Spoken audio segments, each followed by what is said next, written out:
Thank you, ladies and gentlemen, for being here too. You were very kind to mention the fact that I'm a member of the Council of the Law Society. Now, one might think that there's an election that starts off tomorrow to the Law Society Council. You might think that, but I couldn't possibly comment.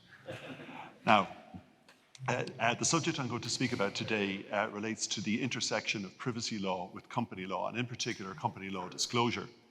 This morning we had very informative and entertaining presentations by James and by Bernard about the impact of privacy law and how it interacts with legal professional privilege in the context of criminal prosecutions. I'm going to deal with something which is a little bit more mundane, which relates to public access to documents which provide information about companies.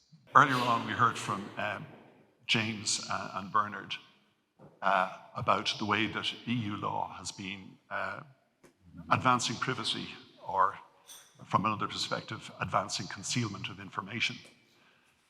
And we start off with the EU Charter of Fundamental Rights. Perhaps in response to this, the European Court decided that they would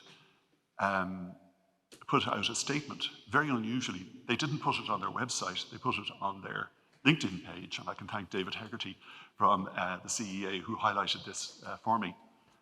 And what they emphasised was, well, when we said that in the court, that it was an interference with privacy, sure, look, the press and public interest organisations can have a look at this information. This is what's coming out of an EU organisation. And it's in utter disregard of the fact that for 30 years, there's been European law compelling disclosure of interest in publicly quoted shares. And even before that, listing rules and what have you always insisted on it. The one that might point a little bit towards a solution, or the design of a solution, it relates to a directive about interconnectivity of company registers.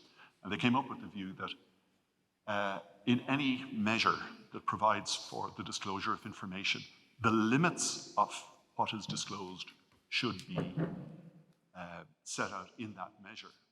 I still think it's important for the general public may be limited in what it can get, but I think members of the company, shareholders of the company, should always be able to get enhanced information that matters. And then have law that deals with very proactively with misuse of company information. In the UK, since 2006, they have a regime that regulates whether somebody can get access to the register of members of a company. And what the then Institute of Chartered Secretaries and Administrators has a list of proper purposes and not proper purposes. Mr. Justice Louis Brandeis he was a judge of the US Supreme Court, and it is he who, in fact, initiated the American law of privacy. And in one of his judgments, he said that it is said that sunlight is the best disinfectant. And this is in fact from a love letter that he wrote to his bride-to-be. He was talking about the importance of privacy. It was that important for him. So with those thoughts, I leave it at that. Thank you.